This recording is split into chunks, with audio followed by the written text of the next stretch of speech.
Listen to him. In fact, I've watched him in videos, but this is the first time I'm sitting face to face with him. I'm right? We've never met. You are right. We've never met. We have met for the first time today. Yes. I don't remember the last time I was in the studios here. It's nice to have you. Ages. Yes.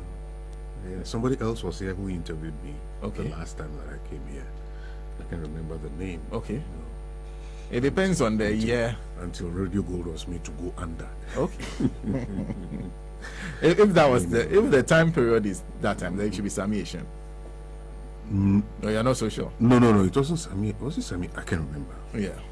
I can't remember. But how are you? Oh, I'm good. I'm good. I'm good. Under the Akufo circumstances. Okay. I'm good. Well, let me start then by first asking you about what your own thoughts are about what has transpired in Parliament. I think the question that comes to mind is whether we're having the right conversation on this matter. You know, if you read my column in the Weekly Spectator of Saturday, February the 4th, you will not be surprised about what is happening within the National Democratic Congress itself. Okay. Earlier, in the same column of December the 4th, 2020, when I did an astrological forecast of the 2020 elections, if you read that, you will not be surprised about what is happening within the NDC. Okay. Even what is happening now that has become topical is one of the little tips of the iceberg. The NDC is going to implode the more. The NDC will implode the more before it, cleanses. It is cleansed for the betterment tomorrow.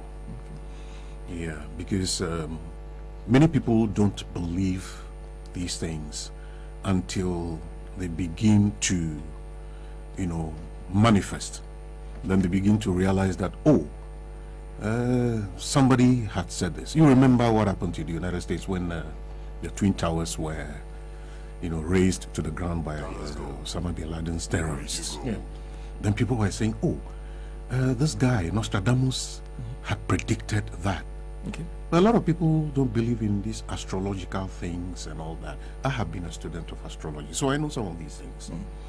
And so the articles that I have, the dates that I have, just recounted, if you go back and you read them, you will not be surprised what is actually happening, one, to Ghana itself as a country, okay, and then two, within the NDC.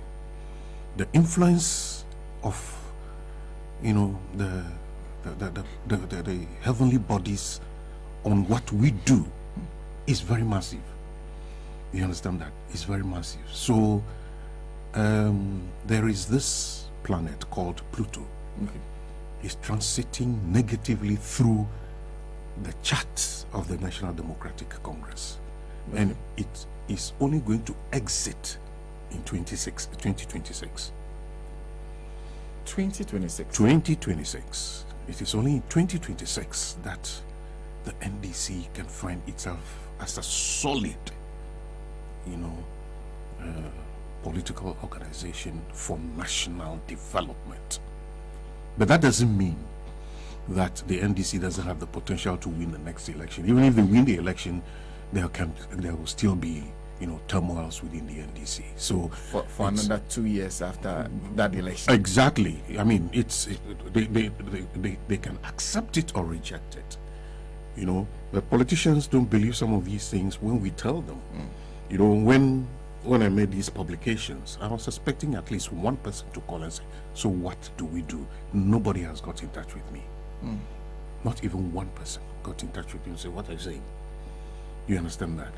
When I predicted that President John Mahama wasn't going to win the 2016 elections, nobody believed me.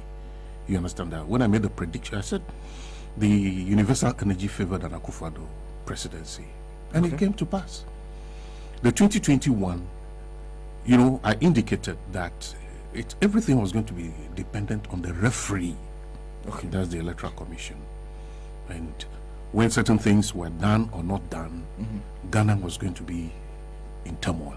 And that is exactly what we are seeing. You understand that? Politicians will read these things and then they just wish them away. And that is how it is. But let me just give you a little bit of something that those who don't believe these things. You know the moon. In French, it's called la lune. Huh? Okay. La lune. And people who have mental issues, how do we call them? Lunatics. People who have been negatively impacted by the influence of the moon. Lunatic. You understand that? So it means we know that the moon has a strong effect on our minds. You understand that? That is why the people that we call madmen, where they are called lunatics, the lune, la lune, you know, that kind of thing. So that is just a little bit for people to realize that, look, we are not on our own. Unless you overcome the 4 elements of life, you are under the influence of some of these heavenly bodies, whether we like it or not. So what is happening within the NDC, I mean, those who are said to have voted with the majority in parliament, I mean, if you asked my opinion, they should be left alone. Okay. At times they don't even know what is happening to them, because that is how it is supposed to be. You understand that? They should be left alone. What are you going to do to them? Yes, are elected members of parliament. Yeah, there should be consequences. Yeah, of course. You see, but even those of them, I am not for or against anything that is going on. You understand that? I stand very independent. But the issue is this.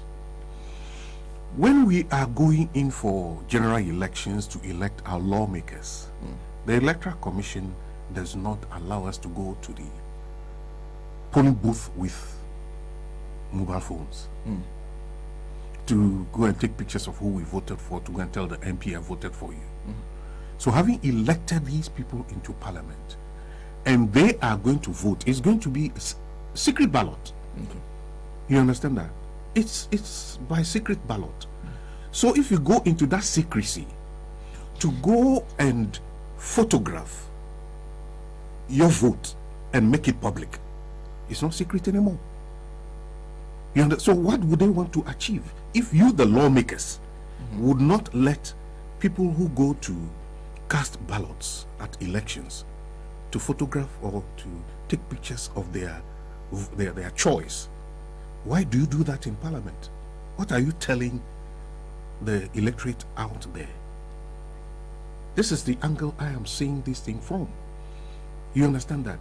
To let the party know that, oh, I am on your side, or I'm on this person's side. I'm doing what is it? You need to do things according to the dictates of your conscience. You don't have to come to me and prove to me that you are this or that. Let me see that you are this or that by your actions. It's as simple as that. As far as I'm concerned, even those who took pictures and things like that, they are being dishonest. They are being dishonest. It only shows that there is a certain crack in the party, and they should rather identify those cracks and seal them instead of trying to be at each other's throats.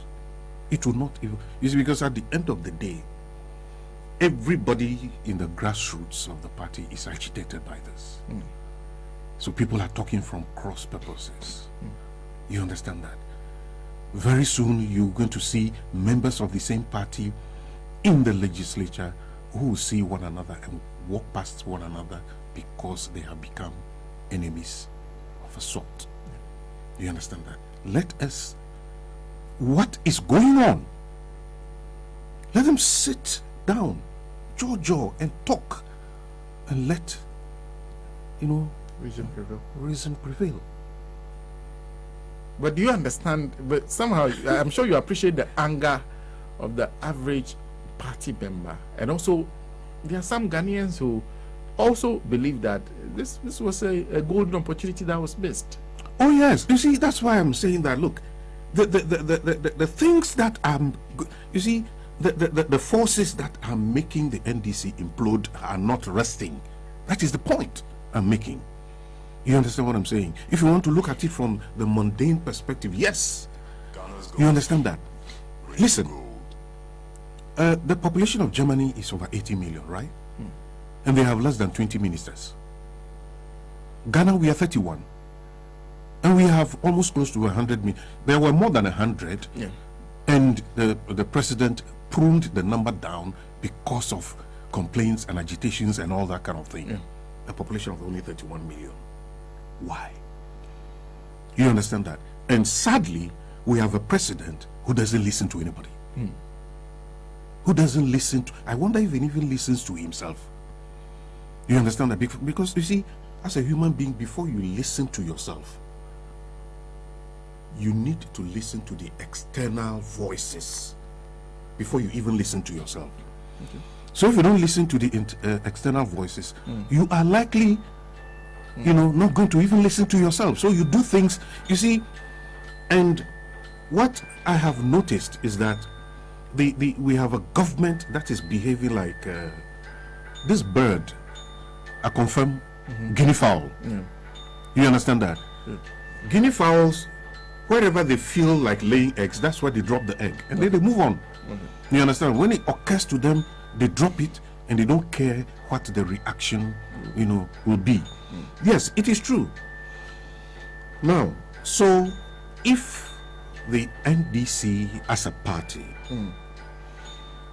I believe that those who even voted for the ministers are aware of what the party itself had instructed that they do.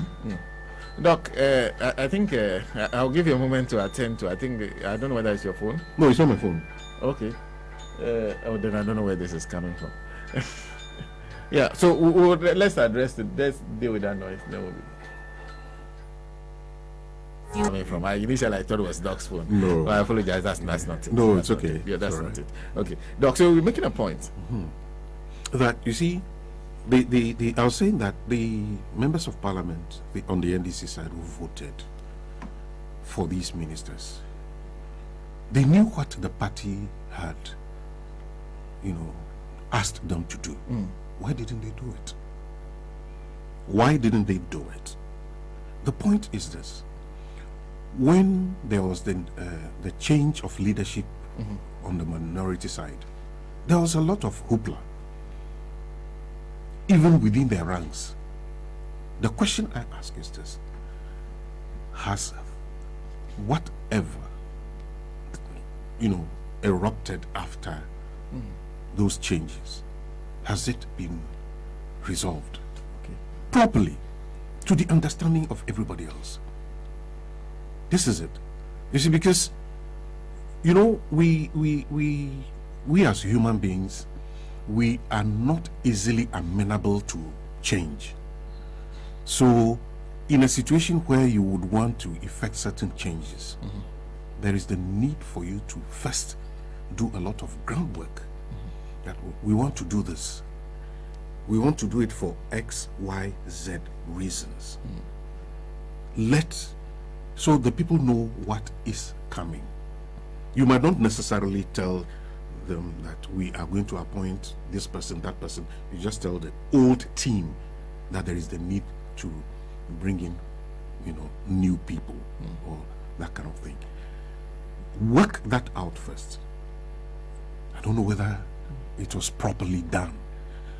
I believe that this is what is, what has created all these things.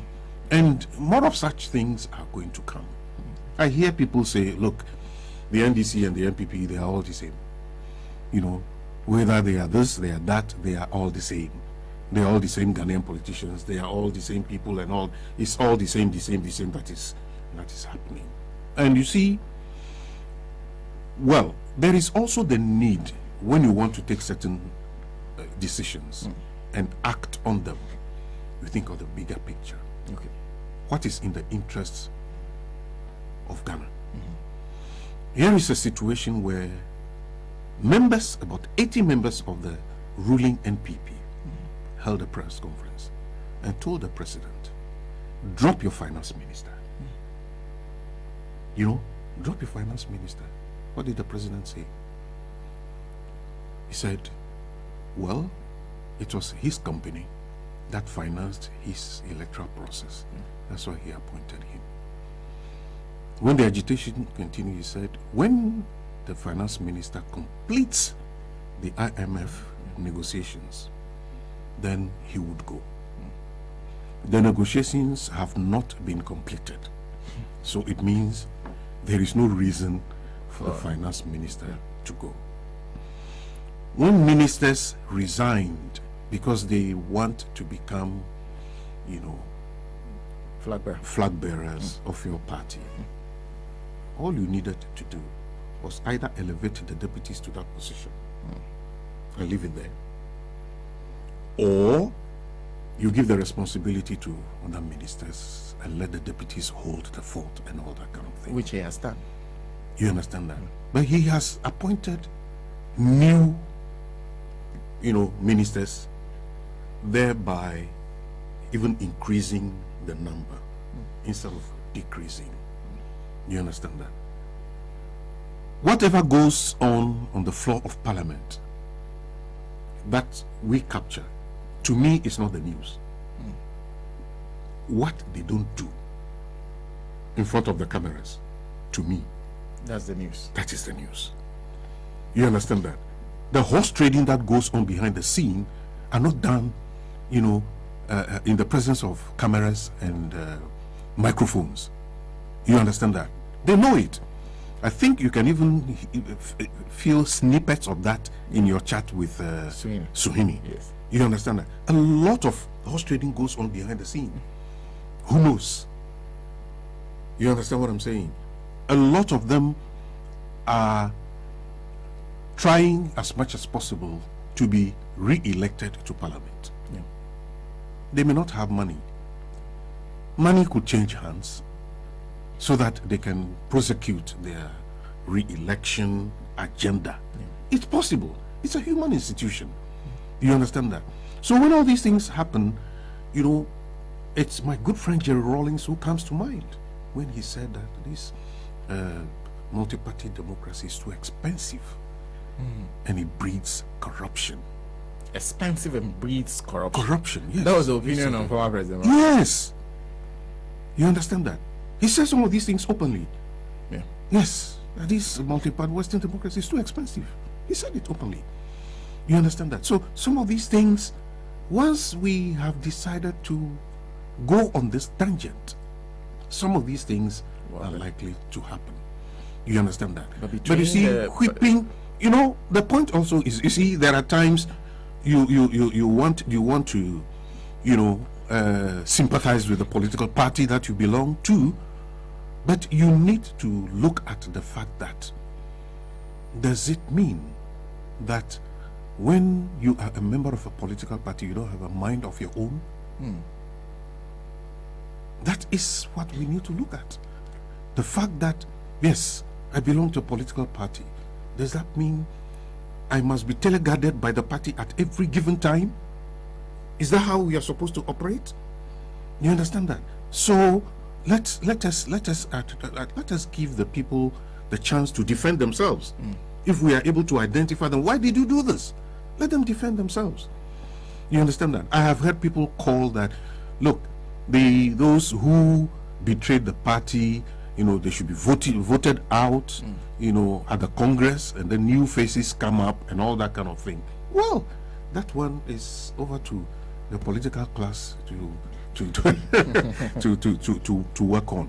But I try as much as possible to look at these things from very many angles. Okay. You understand that? Of course, that's why we have whips in parliament. You have to whip your people into line. Yes, but then they still have minds of their own. especially when the secret ballot is involved. You understand? Why they decided on the secret ballot, I don't know. Because that was what the law demanded. Oh, Actually, in the case of ministers, you are either voting by consensus or using secret ballot. Okay, yes. Okay. If that is by law, then of course, I mean, they voted in secret. Even if some people took pictures and made them public, it's not secret anymore. Well, I'm also wondering, because everybody is wondering, how should this be handled? Yes, the anger it sounds justified. Yeah, but it is justified. Then yes. where does leadership come to the front and decide, okay, I think it's time, let's move on, this and this and this is what we'll do to safeguard? Because you're talking also about the NDC and how people within the NDC feel at this time. You have said that there are people who have voted the MPs out without thinking about, so what if you lose majority of seats in the next elections and you get a president who they have minority seats? How would he operate? That's right. What will happen if you change your face within parliament? You bring people in who are all new, who do not know anything about the workings of parliament. How do they navigate the processes in parliament? What should leadership do at this time? You see, leadership should be able to meet the parliamentary caucus. Leadership must meet them. Tell them, look, we know these things are bound to happen. Let us find a common ground, on which we move from today onwards. That is what they need to do. You understand? Finger pointing would not help. It will only create the rift the more. The party leadership should meet with them. It initially, as a reflex action. President Mahama made a statement immediately. This thing was announced. It was good for him as a leader, to have made that statement. The General Secretary Fifikwe also made a statement. He's posted a lot of things on his, WhatsApp status, and a lot of others. Yes, I mean, as a reflex action, all those things are bound to happen. It's over to the leadership of the NDC now to meet the parliamentary caucus. Thankfully, they are just about 2 months to Congress to elect their parliamentary candidates. So that when they go back, they will go as a united, party, to explain to those at the grassroots that issues like this have been resolved and that the party is on a pedestal for greater things. That is what they have to do now to assuage the pain of those of us at the grassroots. Yes, that is what should be done. It's important because if you don't do it, the MPP is taking advantage of this. You understand that? I mean, I heard is it the director of communication, yes, Richard Ahiagba, yes, made a statement that if the NDC could not stand its own ground and could vote for ministers, in defiance of their own party instructions, then it means they cannot be considered an alternative, government. That's a serious indictment. That shouldn't have been allowed. The NDC should not have allowed this. So now, those members of the NDC who are quick to go on media, platforms, to communicate for the party, a good number of them don't know what to go and say anymore. It's not good for the party. This is the time that they have to grab the bull by the horn and go and face it and defend whatever stance they have taken in this matter. They shouldn't cower themselves into because now it's been treated like you in parliament, you have made your decision, face up to it. Everybody is trying to distance themselves from them, from everybody, most of even the entire parliament in some instances. Yeah, you see, we shouldn't. You see, the leadership should make a public statement quickly that look, they are our people. I mean, when a member of the family errs, what do? Do you ask him to change the family name? No. You understand that? You tell the recalcitrant ones that, look, let this thing not repeat itself. There is a need for us to, move in unity and salvage, ourselves and salvage the country from the clutches of the MPP and, their abysmal performance and all that. That is what, the leadership of the party should do. You understand that? The leadership itself should not be stoking this when, people in leadership of the party are saying, thank Osimesi, for not betraying the cause. Thank Obinting for not betraying the cause and all. I mean, you are still, you are deepening the cracks. As far as I'm concerned, that is infantile to do by leadership. Leadership must be able to, there is a proverb in Earth. Amachichimoyomo, a bioyona. You understand what I'm saying? So, don't ask me to interpret to translate this, because if I had said it in Akan, you wouldn't ask me to translate it. No, I understand. Let me leave it there. Let's leave it there. But I'm also wondering, because you talk about what you're saying in terms of astrology and what is happening now. The NDC does have a crucial election, 2024. They themselves say that election is crucial. Yeah. At this point, they have primaries in about 2 months, like you say. Do you see this playing out in the 2024 elections? 2024 is also is more than 20 months away. These things can be cleaned. This thing can be cleaned before that time. They have enough time to resolve this. Yes, they can resolve this thing even before the primaries in 2 months' time. They should be able to start working on this. You understand that? You see, in politics, the time is short anyway. But then quick action, gives quick results. So they should work on this quickly. So that in going to 2024, that's next year, they would have resolved, these things.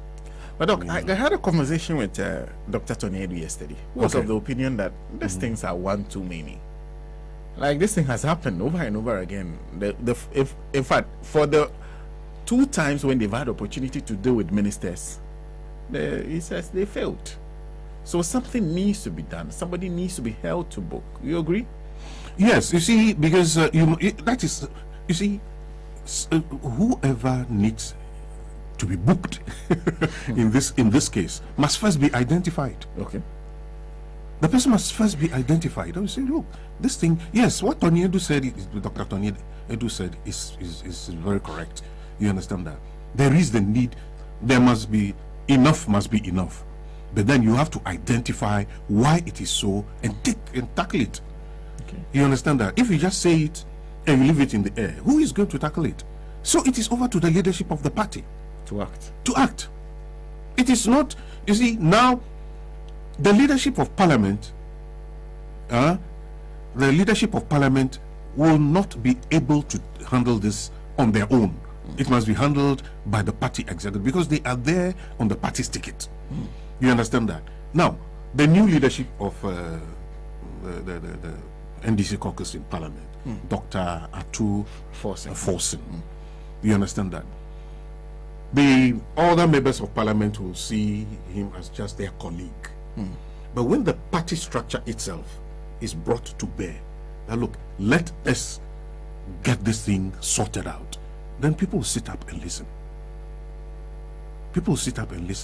My advice to members of the NDC, especially those who are holding positions within the party, is to stop this finger pointing. Stop the finger pointing. Yes. You understand that? Because you see, if assuming that I were a member of parliament and I decided to vote for a minister, and people are seeing me as a betrayer, and then later on you call me to come and sit down at a table for you so that we can smoke peace pipe. Would I listen? Once you begin to point fingers, the people take a defensive posture. You cannot sit down with them and talk again. That is why the leadership must not be making pronouncements. Yeah, that's why I'm suggesting that the more this continues, the deeper the crack. The deeper the crack. So leadership must look. Everybody from Parliament who is making all these pronouncements, hold your horses. Bring this thing national. We have the functional executive committee. Yeah? Yes, and we have the national executive, and then we have the council of elders. Right? Yes. Yes. These things must be handled at those levels, because those who constitute the council of elders, they are very respectable individuals. So these things must be handled at those levels. Invite all of them. Have a discussion. Then you come up, and then all of you with one voice will be addressing the grassroots. And they are ready to forgive. They are ready to forgive. But if you people are talking yourselves at cross purposes, because it's sounding like it is us against them. That is what that they are the ones who did it. Deal with them. That's right. It doesn't work out like that. You see, in politics, there is the need for a lot of fence mending. As soon as cracks happen, mend the fence quickly. But the moment you allow it to fester, you are creating a problem. How soon should they act? Because it's been immediately. I can't say as soon as possible. They should act immediately. There should have been a crunch meeting of the executive over the weekend. Now look, of course, when it happens like that, you know very well that the next day that the media, is on air, these are the issues that are going to come up. They should, the executive should have held a meeting over the weekend, so that by yesterday, when everybody would have, woken up from their weekend, travails and all that kind of thing, then, you would have got something to hold on to pour oil over troubled waters. Because the executives even they feel betrayed. No, you see, that's why I said that. That's why I gave that proverb. Now that you have said it, let me explain. Let me translate it. It is said that the elder in the home doesn't frown his face. You frown your anus.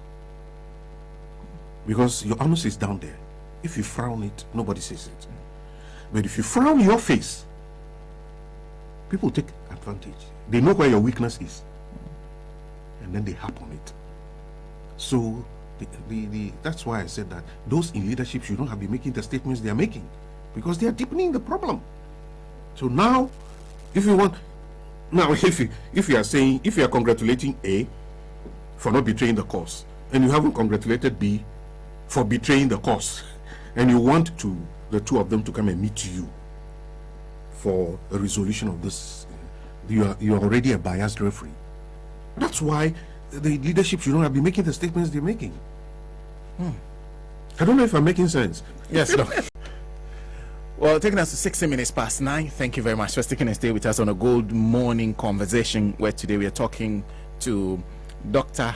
Akofa Segbefia, who is a senior media consultant. I just want to read a few messages to you, and some of the messages, will be the language will be stronger. This is Gabi. Gabi is sending this from the US. Says, Senator, please tell Mr. Segbefia, now if he claims neutrality in a matter of good and evil, he is automatically on the side of evil. And what he's talking about, the badness among the NDC MPs to be left alone, when he's the same person talking about in-house cleaning. Clear inconsistencies. Some of you guys and your words, okay.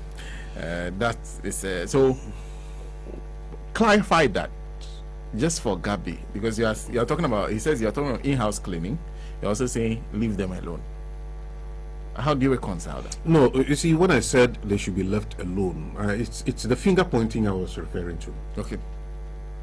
No, Because if you have to bring the naysayers and the yes sayers together, and you leave the naysayers alone, you don't bring them to the table, then you are not going to do anything. When I say they should be left alone, I am not saying that the what they have done is right, and that they no. What I'm so saying the finger pointing should is stop. the finger pointing that must stop. That's why I said they should be left alone. As for Frank Goka, he agrees with you that the Council of Elders must act swiftly. There's Kojorik and ask him, don't we have the right to reward good deeds and rebuke wrongdoing? Then he should have said it's okay to congratulate good deed and wrong deed at the same time. No, I think that's the point. I think that's the clarification you just made. That's right. Yeah, that's right. Okay. All right. So there are those who are agreeing with you. It says Sylvester Cortes disagrees with the crunch meeting. This is the first time. Leave the leader. This isn't the first time. Leave the leaders alone. That means that they've done it. This is not the first time it's been done. So the leaders should be left alone.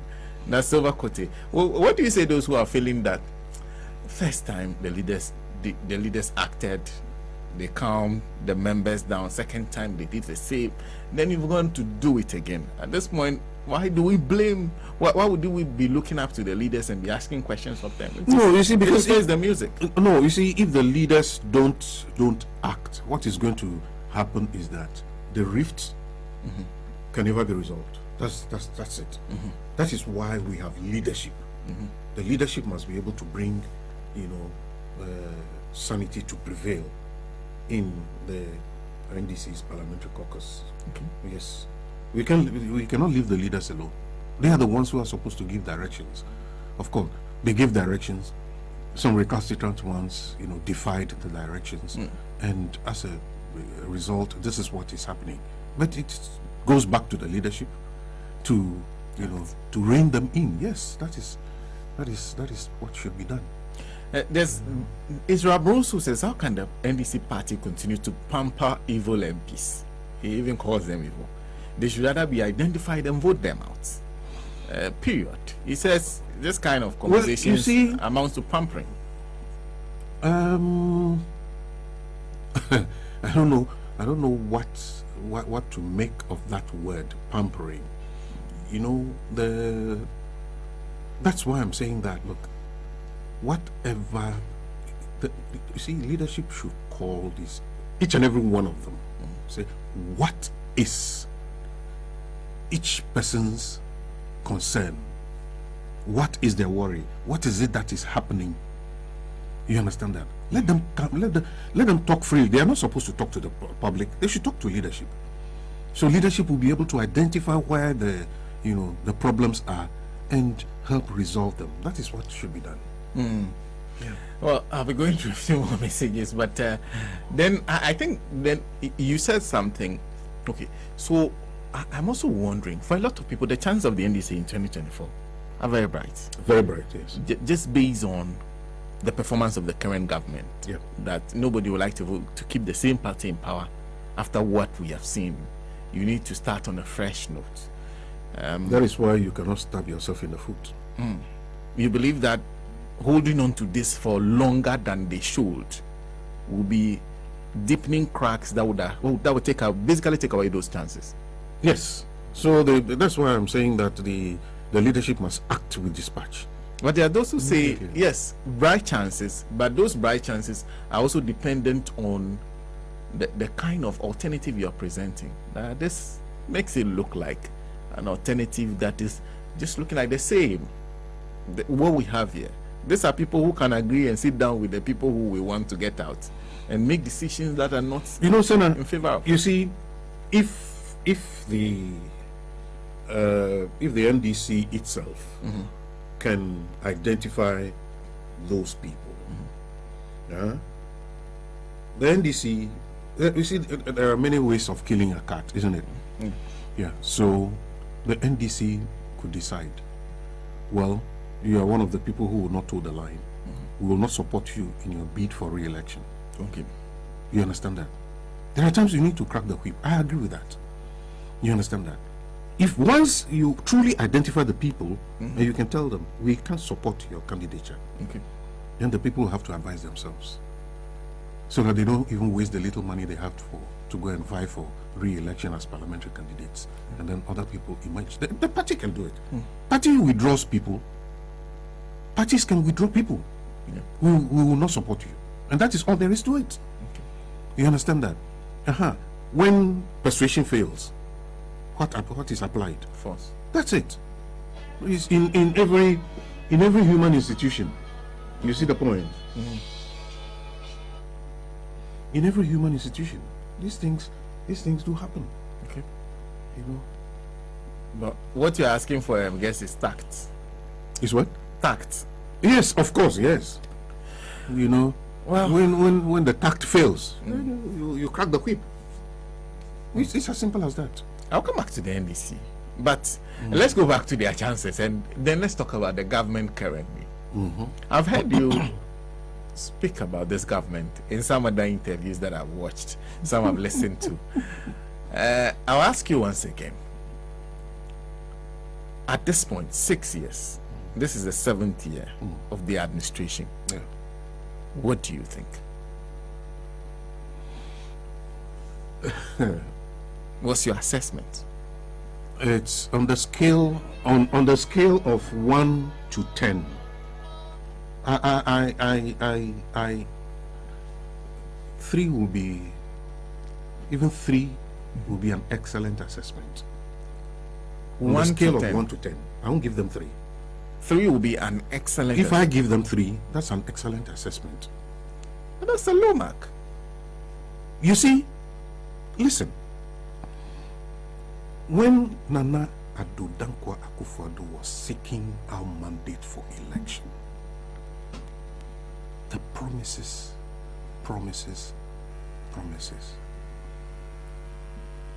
Ghana, New Hiamai, Etisikansun, so Komodie. He made a lot of promises. When the promises began to fail, then all of a sudden, it is the COVID. Okay. No sooner had the pandemic stabilized and we have to live with it and manage it than Russia also invaded Ukraine. So that has also become an excuse. Meanwhile,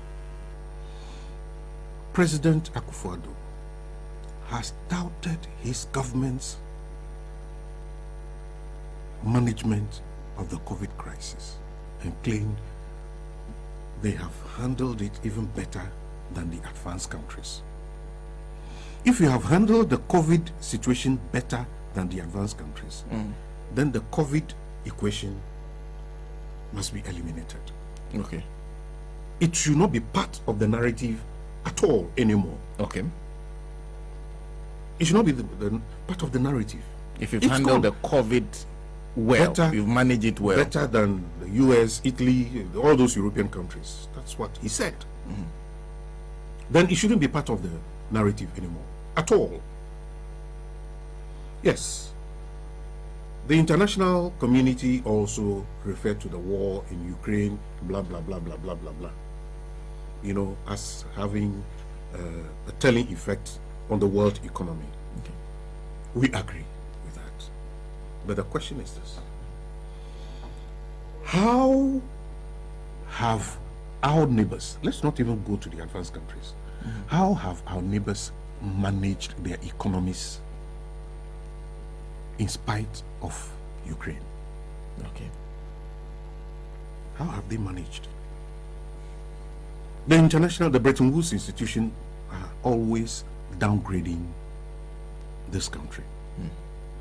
But it is only those in leadership of our government, of our nation,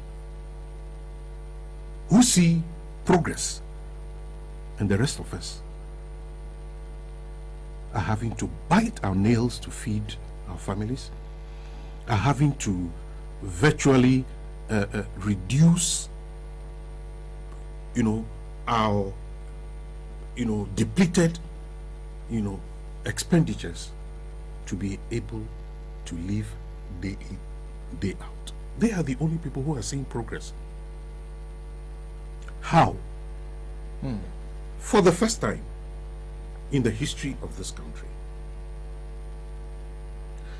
banks are complaining that even people who have bought treasury bills are recalling their investment because they don't know when their treasury bills are also going to be roped into this debt management situation. Somebody who is 75 and has invested his retirement benefits into bonds has his bonds taken over, and he's being told that those things will mature in 15 years. In 15 years he would have been 90. How many of us live to be 90? How many of us live to be 90? And they see this as prudent. The government sees this as prudent, a policy on its citizens. And you want me, who is also affected by these things, to give you thumbs up. What is it that we get from Ukraine itself? Grains. But then, if oil, Ghana produces oil. I don't know what we do with our oil. That's a sector. That's a sector I have no idea about, so I won't even venture. But then, the West has capped Russia's oil exports at $60. If the others are selling it at 80, 90, why don't we go to Russia and buy it from them? Nobody will stop us from buying crude from Russia. Because there are a lot of countries who voted at the United Nations against Russian invasion of Ukraine, yet they buy oil from Russia. Even the United States of America, that imposes sanctions every now and then on Russia, they still do business with Russia, isn't it? But we sit back thinking, Big Brother America is going to, punish us if we are seen to be buying fuel from Russia. South Africa does business with America.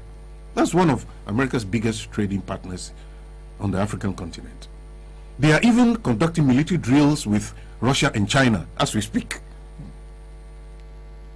They still buy petroleum crude oil from Russia. Why can't we? Just because we want to please Big Brother. Their vice president is in town, Kamala Harris, right? Yeah. All of a sudden, at night, the Jubilee House is sprayed in LGBTQ colors to please America. You see the characters we are electing as our leaders on this continent?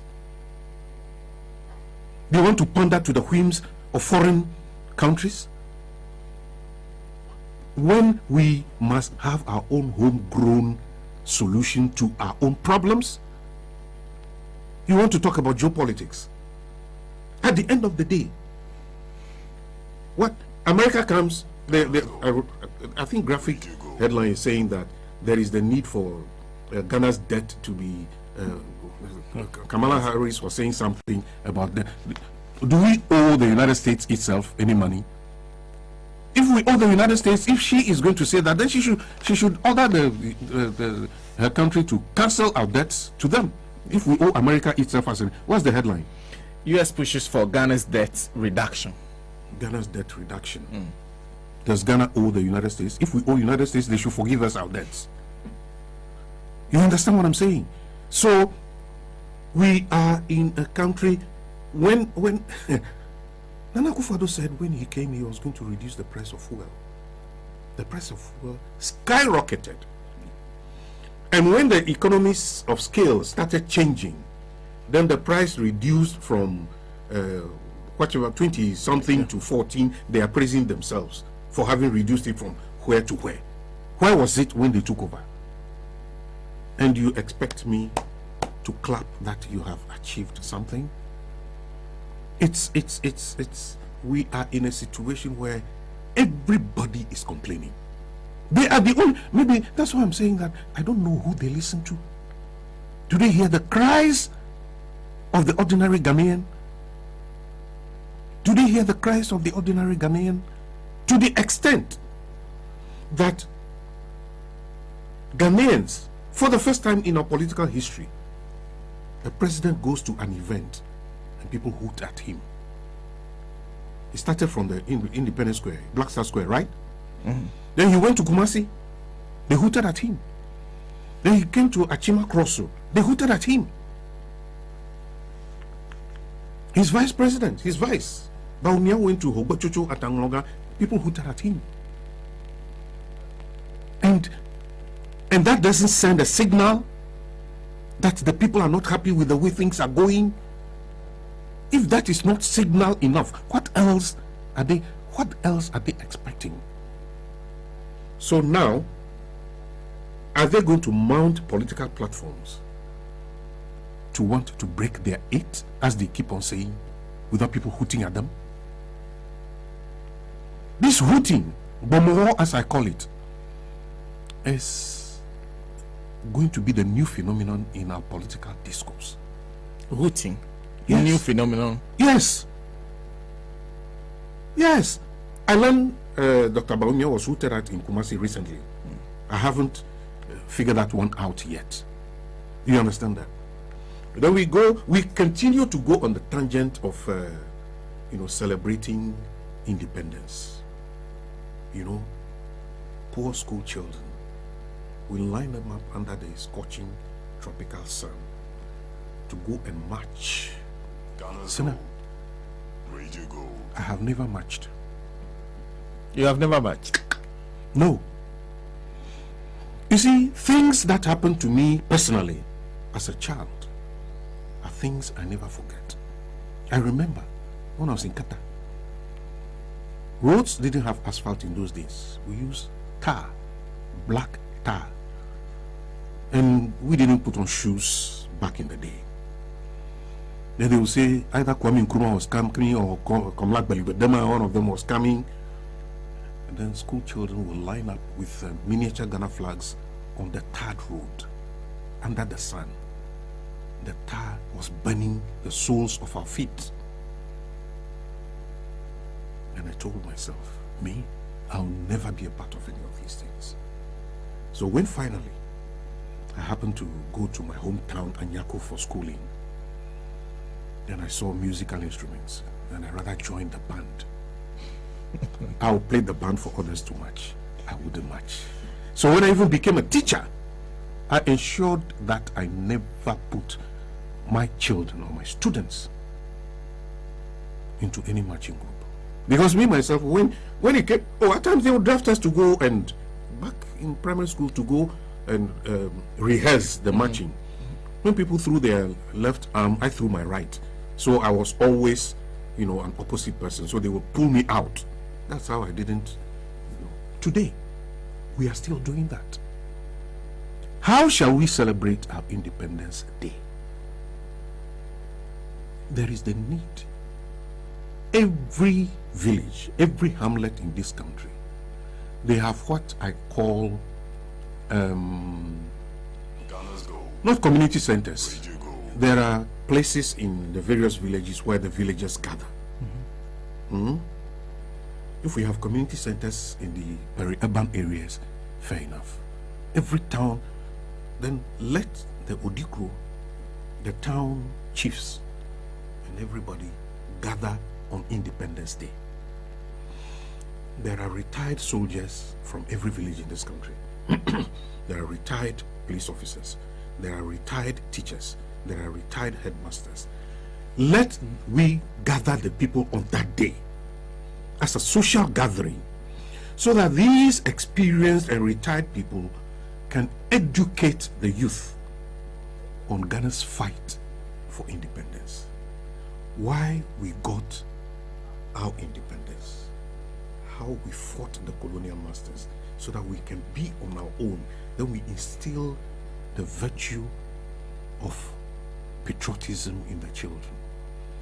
Even those who are elderly and have forgotten, these are occasions for them to be reminded of how far we have come, where we have reached. After that, you can organize games like Ludo, cards, or Worry, Ampe, which we are very dexterous at.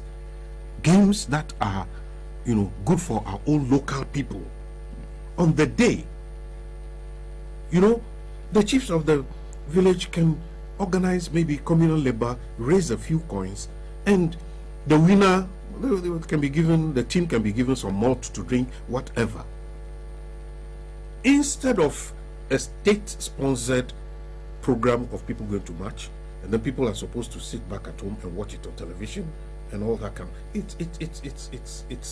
it's so monotonous, and it's not productive anymore. It isn't.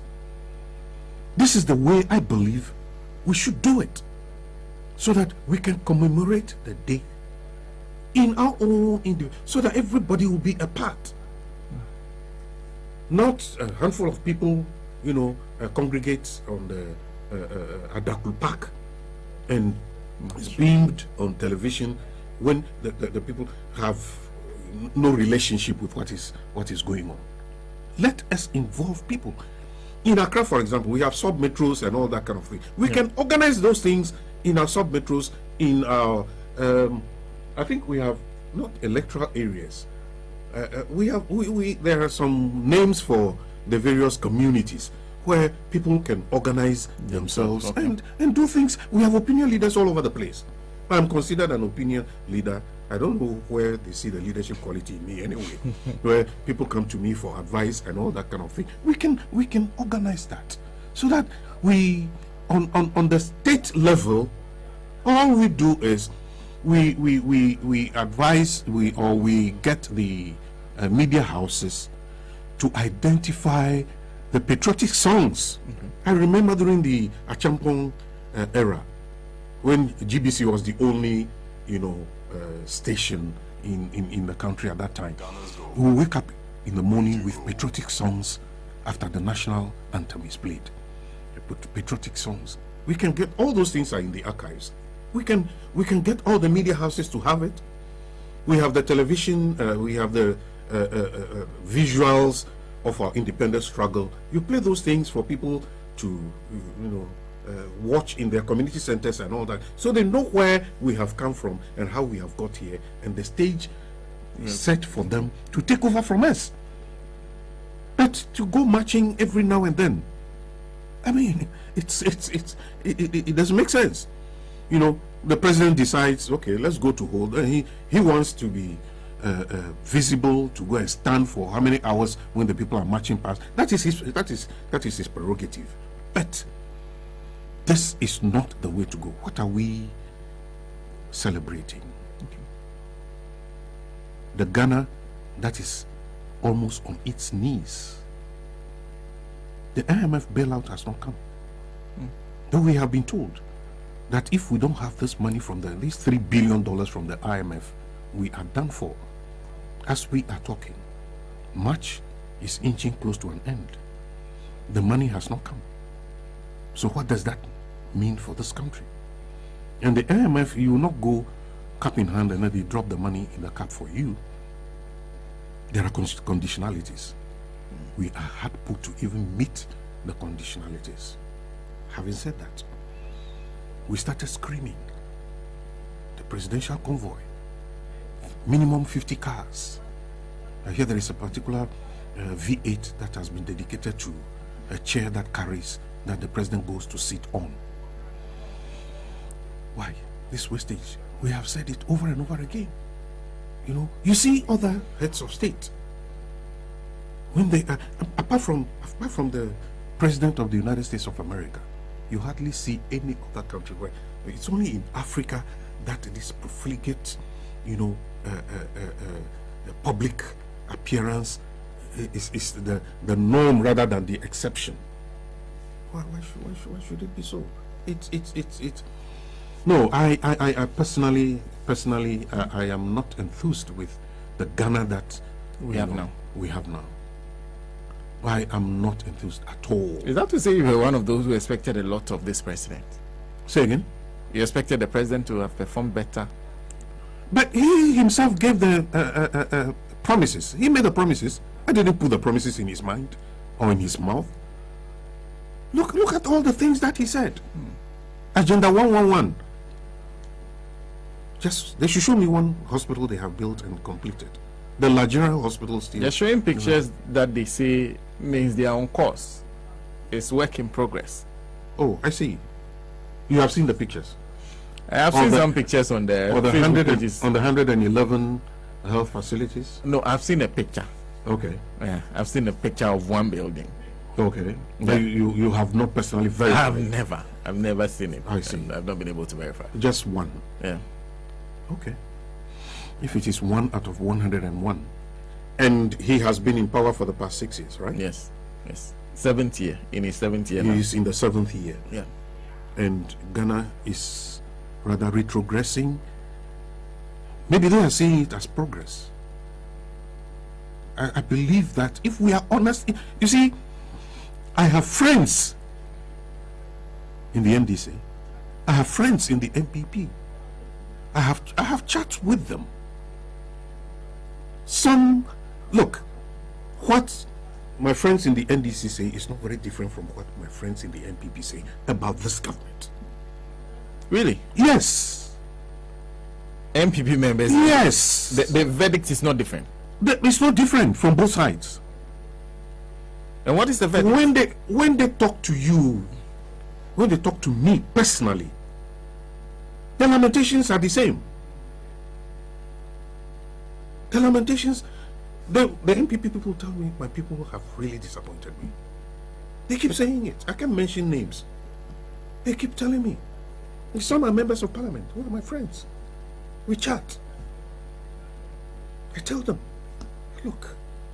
And they will tell me, hey, Nkoye, the MPP people. You understand that? They themselves. Maybe it's only their leaders who don't know what is going on. Some tell me, look, 2 MPP members of parliament, that one of my friends, they tell me they will be surprised if they are voted back into parliament. So They? yes, We'll be surprised if they win. if they win and Their go, seats. and go back to parliament. Yes. Why did they think so? They are know what is MPs hap- of the government in power. Yes, but how about those 80 who, rebelled and asked the president to drop Oforiatta? What do you think made them do that?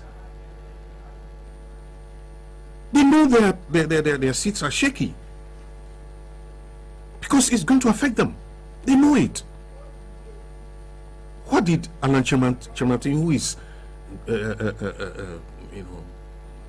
trying to be the flag bearer, he said because of the situation the country is in now, they don't even know what message to carry to the electorate. He said it openly. The video is there.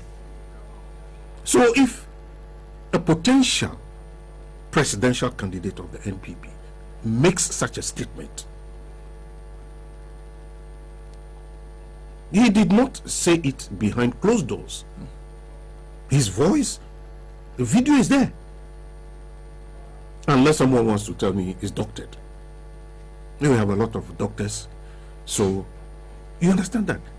Sarah, this is the reality. They know.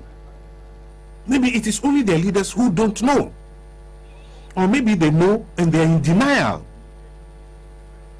How bad is this compared to other periods in our history? Because there are people who keep referring to us having had difficulties throughout our history. That at some point we had some difficulties. The Rawlings era, when Rawlings took over in 81, 82, 83, there were some difficulties that he inherited. How bad is this compared to all those? You see, during the Rawlings era, the rains ceased. There was no food. Drought. There was drought. Okay. And even if you wanted to buy kenke, By the time the ofrata, that's how the Ga call it, the dough is ready, people go and buy the raw dough to come and cook. They don't wait for the kenke. By the time you want to come back, the kenke is gone. So you buy the dough to go and cook. I wasn't in the country at the time. Though I came on holidays before the 31st thing happened. And I had to go to the Ministry of Interior to obtain an exit permit before I could even fly out. It was that bad. That was why Ghanaians lost weight and your collarbones were referred to as Rollins chain and all that. That was compounded by Nigeria deporting about 1.5 million Ghanaians back to this country. But Ghanaians were not despondent. Ghanaians were not despondent. Even before then, during the Achampong era, we even had to queue for toilet roll. In Achampong? Essential commodities. Yeah, we call them essential commodities. Soap, rice, oil, those were classified essential commodities. You had to queue for them. The Ghanaians were not despondent. Today, there is not a single thing you need under the sun that you cannot get in Ghana. But Ghanaians are despondent. If they want to make the comparison, they should look at it from this perspective. Is it an irony or a paradox? That where we have everything we need. Yes. Unlike in those circumstances. In those circumstances where there was nothing, we were not despondent. Today, every single thing you need in this country, go to the malls, go to the markets. There is nothing you want you cannot get. When you speak to the average Ghanaian, they say it's not the availability of the things that's important. It's your ability to pay for. Exactly. Back in those days, you had the money. But you had to queue for toilet roll, for sardine, for one cake of Lux soap. You needed to queue. Then some of the shopkeepers will say, we can only give you one item of one cake of soap, 1 kilogram of rice, one toilet roll, one something, and one something. So you'd be in the queue. When it got to your turn, you bought and took them home. Today, if you have the money, you can go to the shop and buy anything under the sun. But you don't have, and you are despondent. We were not despondent back in those days. And this is the reality. So if they are comparing those days to today, the answer is this. Why were we not despondent back in those days? And we are today. Even though we have majority of what they didn't. You go walk on any street from Radio Gold to West Kanishi. You have shops left, right, center. Everything is there. Anything you want, you can get. But you don't have the money. You don't have the money for it. But he always asks the question, then how do you blame that on them? On who? On the New Patriotic Party government. No, the issue is this. It is your economic policy that determines the living standards of the people. It is not the people who are the policy makers. They're not making any policy. They just want to live their honest lives. They just want to lead their honest lives, be able to put 3 square meals a day on the table for their children, have shelter over their families, be able to educate their children, and all that kind of thing. Today, when you talk, 3 things: free SHS, 2, COVID-19, 3, the war in Ukraine. I wonder what we would have been talking about if the war had not happened in Ukraine. Maybe the swan song would just have been COVID. Meanwhile, the inflows today, as we speak, you buy a tin of milk, there is a part of your payment that goes into COVID fund. If you buy toothpaste, there is a part of that money that goes into COVID fund. So, why are we despondent? It is not today, as interest rates keep rising in the United States and in the UK. The people are not talking about the citizens, they are talking about the White House. They are talking about Joe Biden and Rishi Sunak. So, you want Ghanaians to talk about Akofa Segbefia? Who am I? I'm just a loudmouth journalist. Case closed. The people who are, it's their policies that are affecting us. It's their policy. So they are the ones who should be held responsible. But did you expect Nana Akufo-Addo to do any better? You see, I made a statement that went viral about a chat I had with Courage Koshigan. What he told me, I wouldn't want to repeat it, so that the family will be on you and all that. But that was the truth. Somebody saw this thing way back in 2009. I said, that time he was not even in, but somebody could foresee that if this man became president one day, the country will fight for its independence one more time. That is what we are in today. You believe we are fighting for independence? You see, do we have to take up arms? Because we're talking about a citizen of Ghana. Yes. President Nana Akufo-Addo Yes. is a citizen of Ghana. Yes. Look at what is happening. Let me tell you something. You see, when you understand what is going on, there are certain things that shouldn't surprise you. There is a gentleman who is on trial, Dr. Mark Palm. Is that the name? Yes. I think he's passed on. He's passed on. Yeah. And the story has it that he passed on in his home. Which law allows for a coup plotter to be on bail and in his house? If you are being tried on high treason, attempting to overthrow a government, you are supposed to live under his custody until your case is disposed of. I saw the video of Dr. Agozo, the police officer, who was explaining some things. I sat back. It was being played on one of the television stations, I think Metro. Immediately I watched it. I said, this guy, he'll be in trouble. You could tell? Yes. From a police officer just... Yes. Immediately I saw it. I said, this guy is going to lose his job. Especially when you know the people who are ruling this country, they will not take that. He lost his job. Immediately, so I called a cousin and I said, are you watching this? He said, yes, he's watching it. I said, what do you think? He even knows him because they schooled in the same area, in the Pando area or something like that. I said, brother, this guy is going to lose his job. So when he was implicated, I called him and I said, I told you. You're suggesting that his arrest was because of the regime has an issue with Yes. Just that single thing.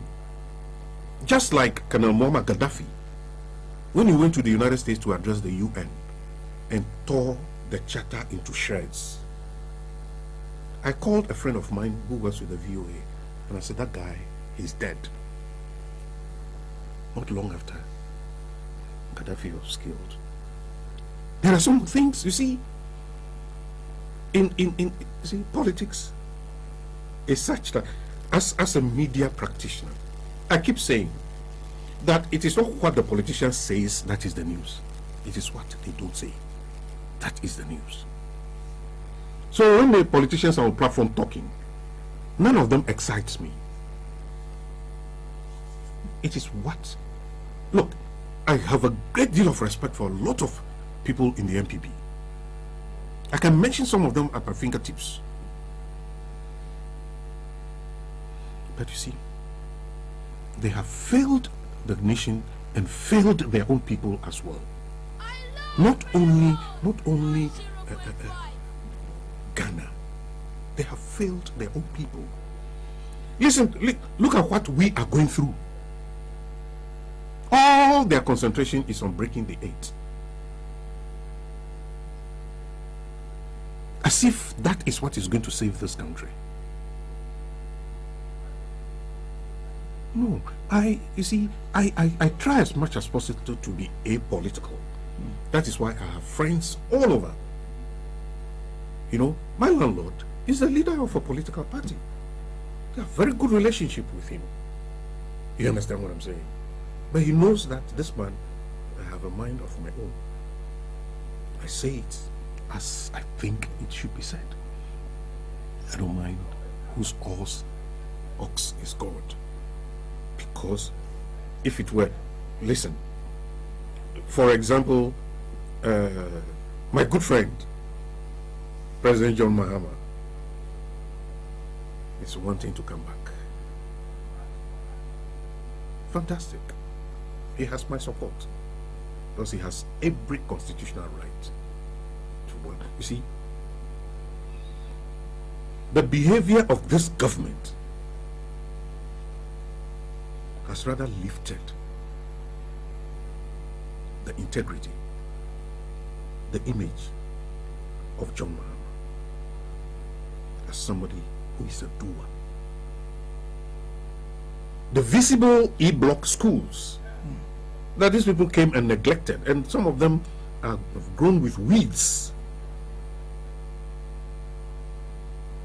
He initiated them. They are visible. You can mention the University of Ghana Medical School, a medical center. You can mention, you know, there is one.